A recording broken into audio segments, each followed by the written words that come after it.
So nitong nakalipas na linggo nga lamang po ay nagtrending ang former TNT player na si Jared Dillinger.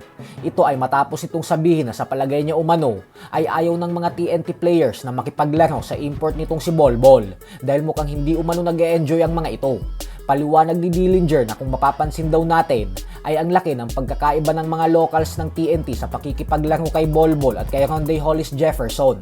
Dahil gustong-gusto daw ng mga ito na kasama si RHJ kahit paminsan ay nasisigawan sila nito.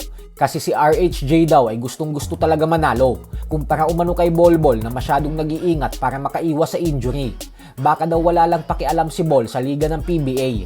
Bukod dyan ay pinasigundahan rin ito ni Dillinger at sinabing bagamat maganda daw para sa PBA si Bolbol, ay kapansin-pansin umano na ang problema dito ay yung kakulangan sa effort. Kaya posible umano na may mga hindi magagandang kaganapan ngayon sa loob ng TNT na hindi lang isinasa publiko.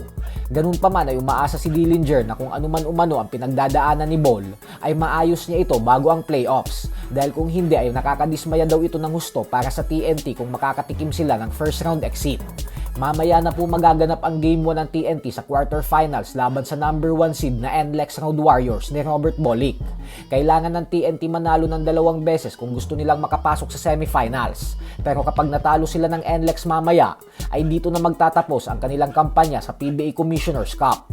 Sa kabilang banda naman mga idol ay naglabas naman nga po ng reaksyon ang 2-time best player of the conference na si Calvin Abueva matapos sumabog ng balita kahapon na isang pagkakamali na lang daw ang inaantay ng PBA galing sa kanya at papatawan na ito ng posibilidad na lifetime ban sa pambansang liga.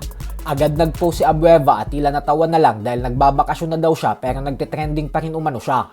Samantala matapos nga pong kumalas ni Bobby Ray Parks Jr. sa kupunan niya sa Japan B-League na Osaka Evesa, ay agad na ring sumunod ang 2 Pinoy imports na sila Kiefer Ravena at Kai Soto. Ito ay dahil umalis na din ang dalawa sa kani-kanilang mga kupunan na Yokohama at Koshigaya Alphas.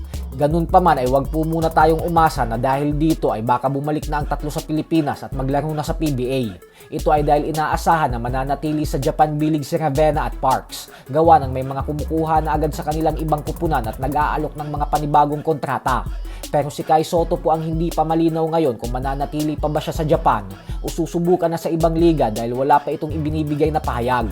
So hanggang dito na lang po muna tayo mga idol.